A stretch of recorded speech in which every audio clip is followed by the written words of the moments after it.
বৃদ্ধ বয়সে পঙ্গু বাবাকে বাড়ি থেকে বের করে দেয় তার নিজ সন্তানেরা। প্রতিবেশীদের সহায়তায় কোনো মতে বেঁচে আছেন তিনি। তাই বুক ভরা কষ্ট নিয়ে ভাঙা ভাঙা কণ্ঠে হাজারো অভিযোগ করছেন অসহায় এ বাবা।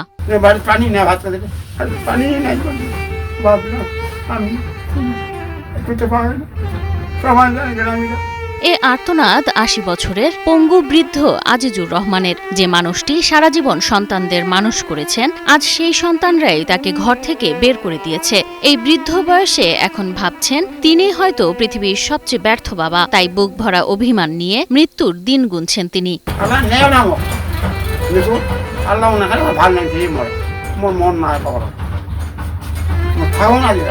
কুড়িগ্রামের ওয়াপদা বাঁধের পাশে সরকারি খাস জমিতে একটি ভাঙাচোরা টিনের ছাউনির নিচেই কাটছে তার জীবন। প্যারালাইসিস হওয়ার পর তখন থেকে ছেলে মেয়েরা কেউ দেখে না, উনি অবহেলিতভাবে এইভাবে পড়িয়েছে, ভিক্ষা করে খায়। ঠিকমতো হাঁটতেও পারেন না আজিজুর। ক্ষুধা লাগলে মানুষের দাঁড়ে দাঁড়ে হাত পাতেন। কেউ একবেলা ভাত দিলে খেয়ে বাঁচেন, না দিলে না খেয়েই রাত কাটে তার।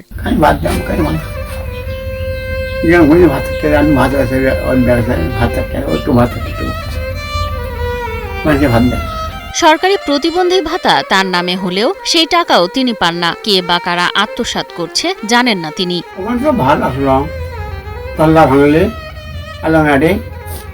বাড়ি করলো কিছু গড় বাঁধলে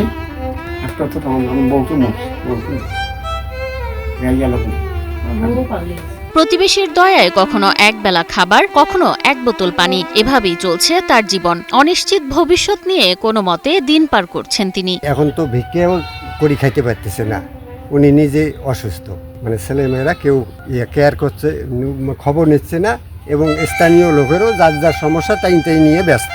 কার জন্য কে কাঁদে, এই হলো ব্যাপার। একটা বেড আছে, তাই কোনো ধার ধারে না, মানে বাপ খালে খালি না হালি কোনো তার কোনো ধার ধারে না। ঈদের বেলা আছে আমার করি আমরা খাই, যার বিজনেস খাই তারা। হ্যাঁ, আর এই গ্রামবাসী আর এই মনে করলে একই দিছে, একটা তুলে দিছে। এই ভাত দিয়ে খায়, মনে করি ভিক্ষা করি আনতে হোক। AKS অর্জন করলো Guinness world records. AKS Azizur রহমানের নামে প্রতিবন্ধী ভাতার অর্থ কে বা কারা নিচ্ছে তা তদন্ত করে সমাধান করার চেষ্টা করছেন বলে জানান কুড়িগ্রাম সদর মোগলবাসা ৪ নং ওয়ার্ডের আবু বকর সিদ্দিক। বয়স্ক মানুষের উপরে ছেলে সন্তানের যে এত অনীহা, এটা আজিজুর রহমানই তার বাস্তব প্রমাণ। আর বিশেষ করে আমাদের ইউনিয়ন পরিষদ থেকে আমরা চেষ্টা করি আমাদের সরকারিভাবে যেটুকু সরকার যেভাবে আমাদেরকে ত্রাণ দেয়, আমরা চেষ্টা করি প্রতিটা মানুষের অসহায় দরিদ্র মানুষের কাছে পৌঁছানো। আর পাশাপাশি তার একটা যে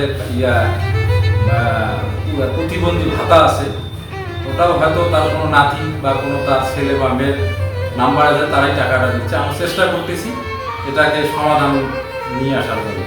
একসময় ৩ সন্তানের ভরসা ছিলেন আজিজুর। এখন শেষ বয়সে তার কোনো ভরসার জায়গা নেই। যে দুঃখ তাকে প্রতিদিন কাঁদায়। আজ সেই মানুষটির একটাই প্রশ্ন, বৃদ্ধ বাবা মা কি সব সন্তানের কাছেই বোঝা? জীবনের সবটুকু পরিশ্রম দিয়ে যাদের আগলে রেখেছেন, তিল তিল করে বড় করে তুলেছেন, তাদের কাছে আজ তিনি এতই বোঝা।